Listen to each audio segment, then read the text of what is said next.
Bonsoir à tous, il est 18h30, on ouvre la séance. Tu peux faire l'appel, s'il te plaît?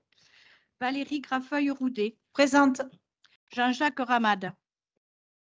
Christelle Girardin-Fauré. Guy Darnaud. André Aimé. Présente. Jean-François Glaise. Virginie Furcat-Chastem. Présente. Arlette Blanc. Christine Bignon. Présente. Joël Louman. Joël Souloumiac. Présente. Régis Berger. Martine Mercadal. Annie Hilaire. Catherine Pradel. Muriel Gourdou, présente. Ludovic Andrieux. Jean-Marc Bouvier. Procuration Julien Sidobre. Christophe Colombiès. Présent. Julien Sidobre. Muriel Pinault. Thomas Bonafou. Paul Canevez. Nicole Marquet. Présente. Jean-Philippe Maïkès.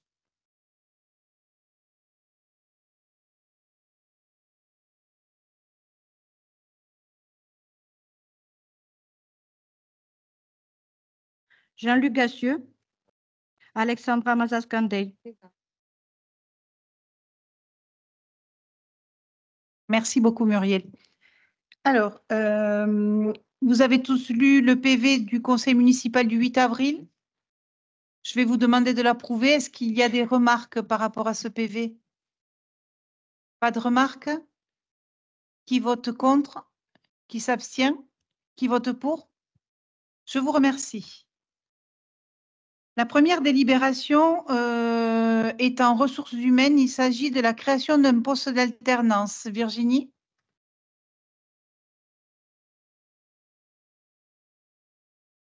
Alors bon, je vais vous faire une petite rétrospective. En 2023, on avait mandaté le CDG pour faire un audit organisationnel de la commune. De cet audit est ressorti qu'il y aurait un besoin de poste en communication et en culture pour aider les agents qui ont ces tâches-là. Donc, comme le budget 2024 est extrêmement serré, je le rappelle, le seul moyen pour soulager l'agent ou les agents, c'est de recourir à l'alternance. Donc, qu'est-ce que c'est l'alternance? Je vais faire un peu de pédagogie. Il y a différents types de contrats d'alternance, les contrats de professionnalisation et des contrats d'apprentissage. On s'oriente donc vers un contrat d'apprentissage. Comment ça se passe? Eh bien, le jeune en alternance a des heures de formation pour acquérir un diplôme et ensuite travaille à la mairie. Au niveau des heures de formation, c'est pris en charge par le CNFPT. Donc, l'école ne nous coûte rien. Et ensuite, on lui paye les heures de présence. À vrai dire, il est rémunéré 35 heures. On se fait rembourser quand on reçoit la facture de l'école par le CNFPT, j'arrive pas à le dire. Et ensuite, il est rémunéré pour le travail qu'il accomplit à la mairie. Alors, quel est l'avantage de l'alternance? Premièrement, pour un jeune, c'est d'acquérir un diplôme. Pour une mairie, au niveau du salaire, les charges salariales et patronales sont calculées sur un salaire abattu. L'avantage pour l'alternance, c'est que la rémunération brute, moins les cotisations salariales, ça fait une rémunération nette, mais largement supérieure par rapport à un temps partiel. Et au niveau patronal, les charges sont nettement réduites puisqu'il y a des exonérations de charges et c'est calculé sur le salaire abattu. Donc, il est donc proposé aujourd'hui un poste non permanent en alternance. Le poste est nommé chargé de communication. La période de cette alternance, ça débuterait d'août 2024 à juillet 2025, si je ne me trompe pas. C'est bien ça. Merci beaucoup, Virginie. Est-ce que vous avez besoin de plus d'informations? Est-ce que vous avez des questions par rapport à cette création de poste d'alternance? Je pense que le résumé qu'en a fait Virginie était suffisamment complet quand même. Donc, je le soumets à votre vote. Qui vote contre? Qui s'abstient? Qui vote pour? Je vous remercie. La délibération suivante est la création des emplois saisonniers. Je laisse Thomas vous le présenter. Donc, c'est la traditionnelle création des emplois saisonniers qu'on voit chaque année, notamment à la piscine, mais pas que. Donc, on vous propose cette année de créer plusieurs postes. Tout d'abord, 4 postes de maître nageur sauveteur, les MNS, 4 postes à 35 heures. On vous propose donc un poste au mois de juillet, 2 postes au mois d'août et un poste du 1er septembre au 13 novembre. On vous propose ensuite 2 postes d'agent technique toujours à la piscine, un au mois de juillet, un au mois d'août, les deux à 27 heures. Et ensuite, on vous propose la création de 6 postes d'agent d'accueil et d'entretien toujours à la piscine pour 30 heures hebdomadaires, 3 en juillet et 3 au mois d'août. Et vous avez également 2 créations de postes en dehors de la piscine. C'est un poste d'agent d'accueil à la mairie à 35 heures sur les mois de juillet et août.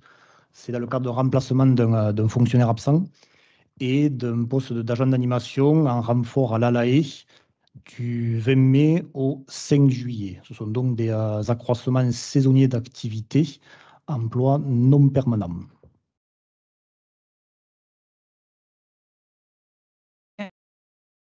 Besoin de plus de précision? À la piscine, ce sont des reconductions. On n'a pas pris plus que les années précédentes. Et pour l'agent d'accueil et d'animation, Thomas vous l'a expliqué. Je soumets à votre vote. Qui vote contre? Qui s'abstient? Qui vote pour? Je vous remercie. Alors, la délibération suivante sont les modifications tarifaires. Vous avez reçu dans les documents toutes les modifications tarifaires. Je ne vais pas toutes les redire parce que nous en avons déjà voté plusieurs sur les précédents conseils municipaux. Donc, je ne vais vous parler que des modifications.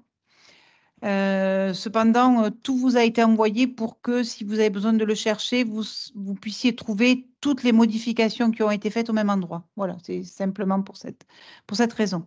Donc, la piscine, à partir de septembre,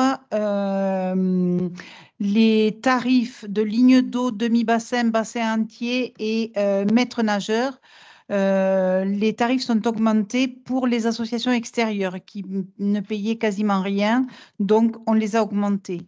Ligne d'eau 50 €, demi-bassin 80 €, bassin entier 150 € et l'heure d'un maître nageur qui est mis à disposition de l'association, 20 € de l'heure. Malgré cette hausse des tarifs, on est les moins chers de tout le territoire. Je vous le dis quand même, donc bon, voilà. Concernant la piscine municipale toujours, création d'un tarif avec une carte magnétique, donc ça sera 2 € la carte. Concernant le funéraire, l'adaptation du tarif du caveau d'attente et on laisse une gratuité sur les 2 premiers mois. Donc l'adaptation du tarif, on l'avait déjà voté ça, on les avait votés les tarifs du funéraire, hein? Vous me le confirmez? Bon, merci.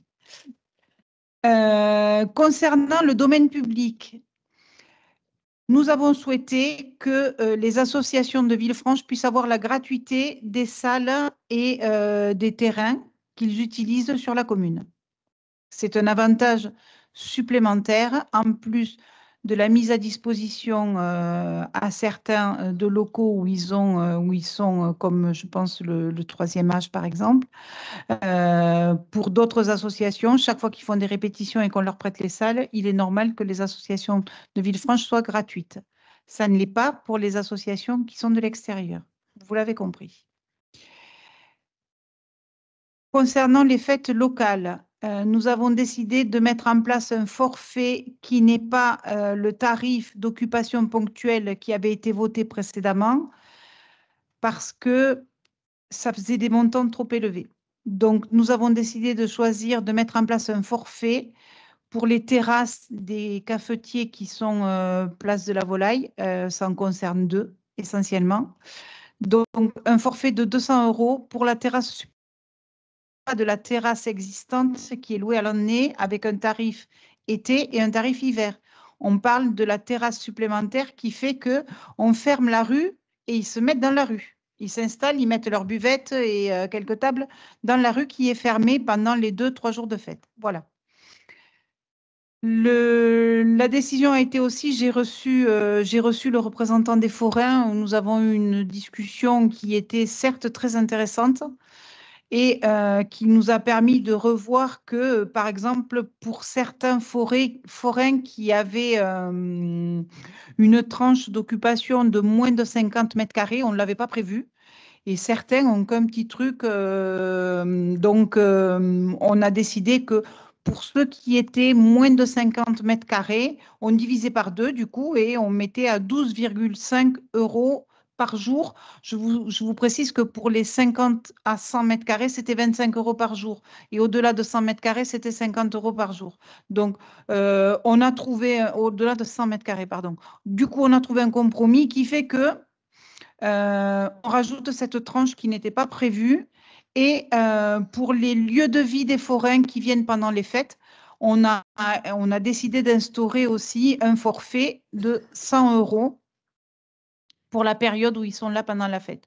Alors, ça a été une discussion un peu musclée avec certains forains parce que la facilité veut qu'ils s'installent où ils ont envie de s'installer. On l'a vu ce week-end à Gardouche, par exemple. Donc, c'est pas simple.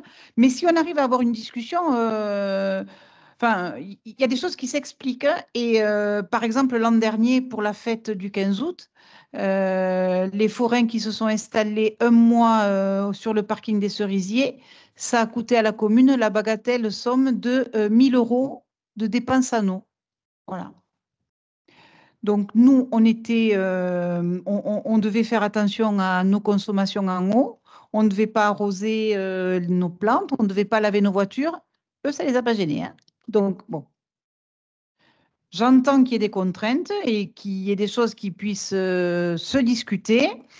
Donc, ils ont très bien accepté le fait qu'on mette en place un forfait pour qu'ils s'installent pendant 3 semaines, 15 jours. En fait, c'est 5 jours avant, 5 jours pendant la fête et 5 jours après. Au-delà, ils vont payer le prix d'occupation ponctuelle qui a été voté lors du dernier conseil municipal. Ça va changer la donne, hein. Les frais de scolarité ont été aussi réajustés en fonction de la circulaire. Certains en étaient un peu éloignés. Donc, en fait, on a réajusté les tarifs et on a pris les mêmes que la circulaire nationale. 1 680,98 pour la maternelle et 685,90 pour l'école élémentaire. Les ALAE ont aussi été réévalués. Il y a un groupe de travail qui a planché dessus avec le service finance. Il n'avait pas été réévalué depuis quelques années. Depuis plus de 10 ans, voilà. Voilà. Donc, les chiffres, vous les avez tous reçus. Est-ce que vous voulez que je les reprenne je vais prendre les deux extrêmes. Pour les quotients inférieurs à 1 000 €, c'est 0,10 centimes. Pour les quotients supérieurs à 2 000 €, c'est 0,50 centimes. Ça, c'est la maternelle, école élémentaire et maternelle le midi, entre midi et 2. L'école élémentaire, donc là, vous avez les planches horaires, 7h15, 9h, 8h, 9h, 17h, 18h30, 17h, 18h, 12h, 13h30. On a enlevé les tarifs qui étaient toutes les demi-heures. En fait, ça n'avait pas de sens de faire un tarif toutes les demi-heures. On était la seule école, je pense, pas de France, mais presque, à faire un tarif toutes les demi-heures. Donc, c'était un travail de titre pour les agents et au final, ça ne servait à quasiment pas grand-chose. Voilà. Qui vous sont proposés. Bon, je ne les reprends pas, hein. Élémentaire, maternelle, vous les avez eus, la presse les a eus aussi, on a tout envoyé. Juste, si vous avez besoin d'en discuter, on est à votre disposition. Sinon, je les fais voter. Donc, je vous écoute. Peut-être préciser que pour les ALAE, ça rentre en vigueur en septembre. Voilà, pour ne pas changer pour la dernière période. Par contre, les tarifs de la cantine, et notamment la cantine tarification sociale à 1 euro, ils rentrent en vigueur pour cette période-là. Oui, oui, oui, au mois de juin. Mais oui, merci, Paul. D'autres précisions? Pas de précision. Je le soumets à votre vote. Ah, pardon, excuse-moi, Nicole.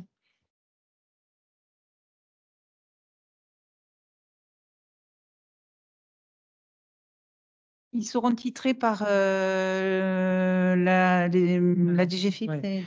En fait, c'est l'APM qui fait un arrêté, voilà, l'arrêté d'occupation de domaine public, et après, c'est le service finance qui fait le titre, et la DGFiP après récupère. Il n'y a pas de régie. Voilà.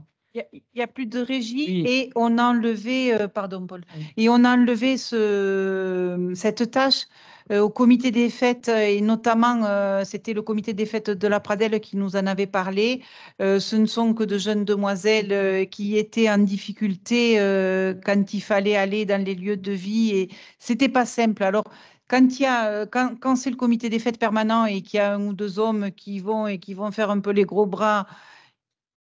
Ça va, mais les filles, elles n'étaient pas rassurées et on a décidé de... Ça ne donnait pas plus de travail. La police fait l'arrêté, le service finance titre et de toute façon, ça rentrera du coup dans les caisses de la commune hein, et plus du comité des fêtes. Mais le comité des fêtes ne titrait pas, n'allait pas chercher... Il n'y a pas de souci de paiement. Et il n'y a pas de souci de paiement par rapport à ça. C'est ce qu'on a décidé de mettre en place quand on a eu une réunion avec les 2 comités des fêtes. Ça ressortait dans la discussion. C'était quelque chose qui était problématique depuis plusieurs années, qui était source à polémique. Qui va chercher l'argent? Qui prend l'argent? Alors, un temps, ça a été des élus qui le faisaient. C'est absolument pas réglementaire. Donc, nous, enfin, moi, j'ai pas voulu que ça se passe comme ça. Et du coup, on a essayé de voir où c'était le comité des fêtes qui le faisait. Et si c'était pas le comité des fêtes, il fallait trouver une autre solution, mais qui soit plus transparente. Voilà. J'ai rien oublié, Christophe.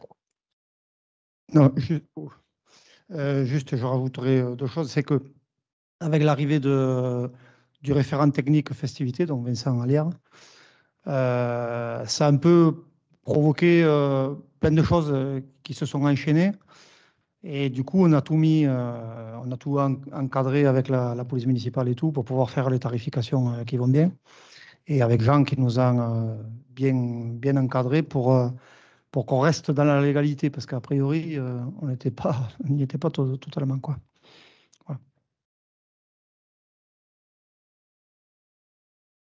Merci. S'il n'y a pas d'autres interventions, je le soumets à votre vote. Qui vote contre?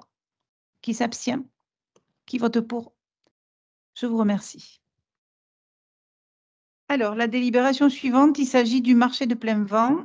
Donc, le marché de plein vent est géré depuis des années par une délégation de service public à une entreprise qui se charge d'organiser le placement des commerçants, en théorie de mettre en valeur le marché, en théorie, et de percevoir les droits de place.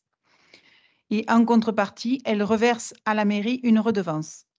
Le contrat de concession antérieur arrive à son terme fin du mois. Une nouvelle procédure de mise en concurrence a été réalisée. Juste avant ce conseil, on a réuni la CAO pour prendre une décision.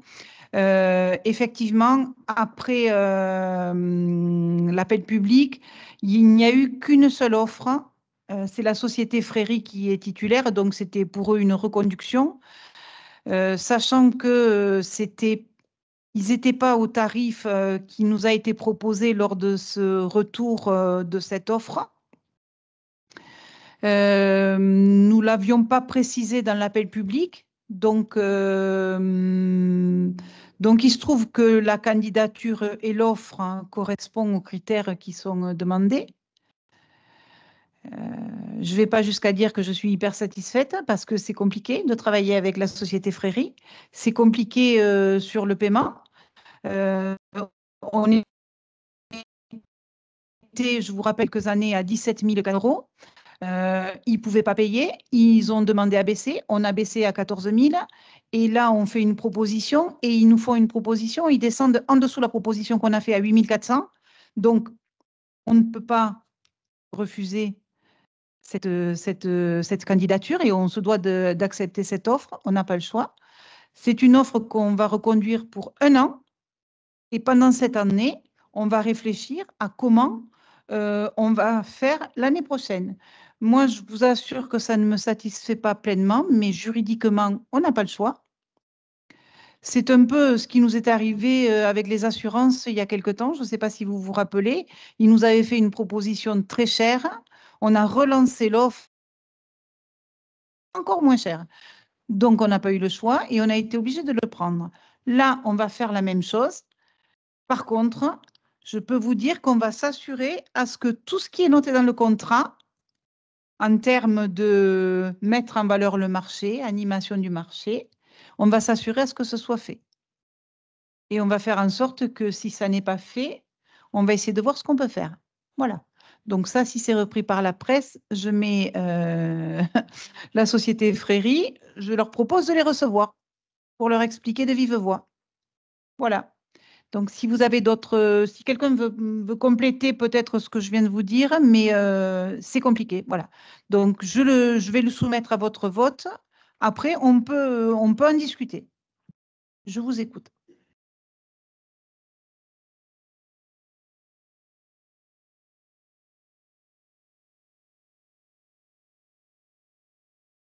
On ne va pas discuter longtemps puisque je suis seule à discuter. Donc, je le soumets à votre vote. Qui vote contre? Qui s'abstient? Qui vote pour? Je vous remercie. La prochaine délibération, il s'agit d'une modification budgétaire. Je laisse Paul vous expliquer. Alors, bon, très rapidement, la préfecture nous a signalé qu'il y avait un décalage entre le compte de gestion et le compte administratif qui est lié à l'exercice 2022. Donc, il nous appartient de corriger. Donc, vous voyez, c'est 3 centimes. Donc, comme ce résultat de 3 centimes avait été repris sur le budget 2023, on a un décalage sur notre compte administratif. Donc, ils nous ont demandé de corriger. Donc, nous constater 3 centimes de plus à l'excédent reporté. Et donc, pour ne pas modifier le budget trop ou trouver une nouvelle dépense de 3 centimes, ce qui n'aurait pas de sens, on propose de diminuer la recette sur le chapitre, sur le compte 64-19. Voilà, donc c'est juste une opération d'ordre, d'écriture, qui n'a pas d'incidence plus que ça. Voilà. Parce que vous avez des questions. Des questions? 3 centimes, quoi. Du coup, je le soumets à votre vote. Qui vote contre? Qui s'abstient? Qui vote pour? Je vous remercie. La délibération suivante concerne le règlement de la publicité dans les équipements municipaux et conventions de mise à disposition.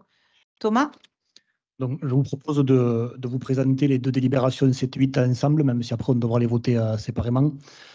Donc, comme vous le savez, les associations de Villefranche utilisent les équipements sportifs pour la pratique, donc leur pratique au quotidien. Donc, la municipalité accompagne financièrement ces associations par le biais de subventions, mais ça ne suffit pas, bien évidemment, aux associations. Donc, elles engrangent également des recettes par le biais de location de panneaux publicitaires. Et le problème, c'est qu'aujourd'hui, cette pratique était peu ou pas encadrée. Donc, ce qu'on vous propose, c'est un règlement et une convention de mise à disposition pour cadrer l'utilisation de la location des panneaux publicitaires dans les équipements sportifs. Donc, il y a deux documents qui vous sont présentés. Il y a le règlement de mise en place de la publicité. Donc là, c'est un document très général que l'on complétera ensemble les collègues de la commission sport pour fixer notamment l'emplacement, la taille, le nombre de panneaux publicitaires dans chaque équipement sportif. Et ensuite, donc, on a une convention de mise à disposition d'emplacement publicitaire qui, là, par contre, sera signée avec chaque association pour avoir quelque chose de beaucoup plus cadré qu'aujourd'hui. Donc, on vous a envoyé le modèle, vous l'avez vu, donc, comme une convention un peu générale, c'est-à-dire que c'est les droits et obligations de chaque partie, d'une partie de l'association, de l'autre partie la municipalité. Donc, juste pour information, donc, on a listé les équipements sportifs qui pourront accueillir ces panneaux publicitaires. Donc, ce sont les gymnases à Barel, au Tracas, le stade, il y en a déjà aujourd'hui, les cours de tennis, le boulodrome actuel et le futur boulodrome, la salle polyvalente, la salle Raymond Castanet, la piscine, et on a également englobé le City Stade et Skatepark. Donc, règlement, ce sera affiché ça dans chaque équipement, et convention, voilà, ça sera signé avec chaque association concernée. Voilà, si je ne sais pas si vous avez des questions. Donc, vous le voyez, on a, depuis le début du mandat, on a pas mal de conventions à mettre à jour comme ça, parce que finalement, on s'est rendu compte qu'il y avait pas mal de documents comme ça qui n'existaient pas ou qui étaient très succincts. Donc, on avait un gros travail, et j'en profite pour remercier les services du Pôle Sport, notamment Cyril Giordano et Sandrine Belpois, qui ont fait un gros travail de mise à jour administratif, mais on en avait bien besoin pour bien cadrer toutes ces choses-là. Merci Thomas. Bon, vous l'avez compris, c'est pour régulariser l'existant, hein. C'est pas pour demander plus, hein. Alors, il y a de l'existant, mais il y a aussi de nouvelles demandes à des associations qui n'ont pas aujourd'hui, qui ne louent pas d'emplacement, mais qui sont intéressées par ces recettes-là. Donc, elles vont aussi rentrer là, dans cette nouvelle convention. Donc, il y a les deux. Il y a de l'existant et des nouveaux. Et ce n'est pas pour faire enlever l'existant, quoi. Je veux dire, c'est pour régulariser l'existant. Il y en aura d'autres, mais c'est pour régulariser surtout l'existant. Est-ce que vous avez besoin de précisions complémentaires? Non, tu as été très clair, Thomas. Bravo. Du coup, je le soumets à votre vote. Qui vote contre? Qui s'abstient? Qui vote pour? Je vous remercie. La dernière délibération concerne la délégation de pouvoir à me donner pour moduler les tarifs de la piscine. Ah non, il faut la voter 2 fois. Ah oui, mais j'ai cru qu'on avait voté les deux. Donc, alors, on a voté le règlement. Maintenant, on va voter la convention, c'est-à-dire la numéro 8. Donc, qui est contre? Qui s'abstient? Qui vote pour? Je vous remercie. Donc, on passe vraiment maintenant à la dernière. Il s'agit de me donner délégation de pouvoir pour moduler les tarifs de la piscine, Thomas. Donc ça, c'est tout simplement pour gagner du temps. Donc on a redélibéré, là, on a mis à jour les tarifs de la piscine municipale. Mais il y a quelques événements ponctuels dans l'année pour lesquels on prévoit la gratuité de la piscine, la gratuité à l'entrée de la piscine. Et pour éviter d'avoir à délibérer systématiquement au cas par cas, on vous propose de donner délégation à Madame le maire pour déclarer la gratuité de ces événements très spécifiques. Donc, par exemple, j'ai en tête la fête de l'eau qui va bientôt arriver, il me semble que c'est début juillet. Donc voilà, ça permet de gagner du temps et d'éviter de passer des délibérations systématiquement plusieurs fois par an et après chaque année même. Merci. Sachant que ces pouvoirs de modulation, en fait, vous les trouverez, vous avez à chaque convocation du conseil municipal. Pardon. Voilà. Donc, s'il n'y a pas d'autres questions, je le soumets à votre vote. Bon, là, je pense qu'il n'y a pas besoin de plus d'explications. C'est quand même relativement clair. Donc, qui vote contre? Qui s'abstient? Qui vote pour? Je vous remercie. Donc, les délégations sont terminées. On passe aux questions diverses. Je ne sais pas s'il y a des questions diverses. Moi, je vais vous donner des informations. La première, c'est nous avons reçu cet après-midi avec Jean-François Glaise et Guy Darnaud le bureau d'études Petite Ville de demain qui va travailler et il y avait le lancement de l'étude mobilité. Je ne sais pas si vous avez remarqué, dans certaines rues, vous avez des câbles, ils commencent à faire les comptages de voitures et donc on les a reçus cet après-midi, on a fait le tour de Villefranche avec eux Et ça y est, l'étude est lancée à partir d'aujourd'hui. Donc ça, c'était la première information que j'avais à vous donner. La deuxième, je voudrais mettre à l'honneur deux conseillers. C'est Ludovic et Joël qui ont piloté la cérémonie du 8 mai, qui ont fait ça avec beaucoup de brio et c'est une cérémonie qui a été une manifestation qui a été une belle manifestation sur notre commune. Il y a eu beaucoup, beaucoup de monde qui a été très apprécié. Donc, un grand merci pour tout ce travail. Voilà. Donc,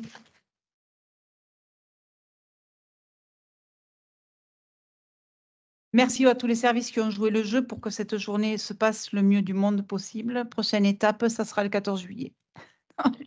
Je fais des raccourcis qui vont, c'est pas les bons, hein. Mais du coup, est-ce qu'il y a des questions diverses, des informations diverses? Oui, Marie. Juste pour informer que le 6 juin aura lieu la première assemblée générale des comités de quartier. Et elle aura lieu ici. D'autres informations?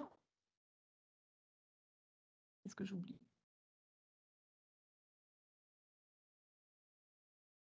La fête de la Pradelle du 24 au 26 mai. L'anniversaire de la Voix du Midi, le 31 31 mai. 31 mai. 31 mai à 18h. Voilà, dans les manifestations proches, je pense. On a un peu fait le tour. Et puis en juin, il y aura toutes les fêtes des associations et des écoles, mais ça, on vous donnera les informations en temps et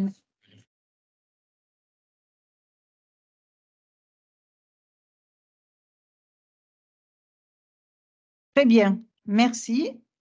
Et juste avant le 15 juin, les élections européennes le 9 juin. Donc, Jean a commencé à y travailler. On vous fera passer les tableaux pour voir qui est disponible, comment vous pouvez vous inscrire dans les bureaux, etc. Tout va se faire rapidement là, maintenant. Dès la semaine prochaine, cette semaine, il est en formation. Donc, un peu d'indulgence, mais on va vous faire passer tout ça. Donc, voilà. Ça, c'est les élections européennes du 9 juin. Portes ouvertes à la gendarmerie le 1er juillet aussi. Juin? D'accord. Vas-y, Christelle.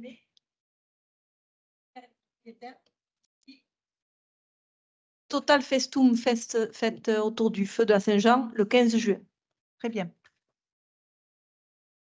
Le 21 également, la fête de la musique avec une particularité cette année, c'est que il va y avoir une prestation où nos Villefranchois ou ceux qui habitent tout autour peuvent venir chanter et faire de la musique et seront enregistrés. Il y aura un enregistrement qui leur sera remis. Il y aura un mini-concours, un genre de radio-crochet où le gagnant pourra gagner 2 heures d'enregistrement professionnel. Donc, voilà, à voir dans le cadre de la fête de la musique. Donc. Très bien, merci.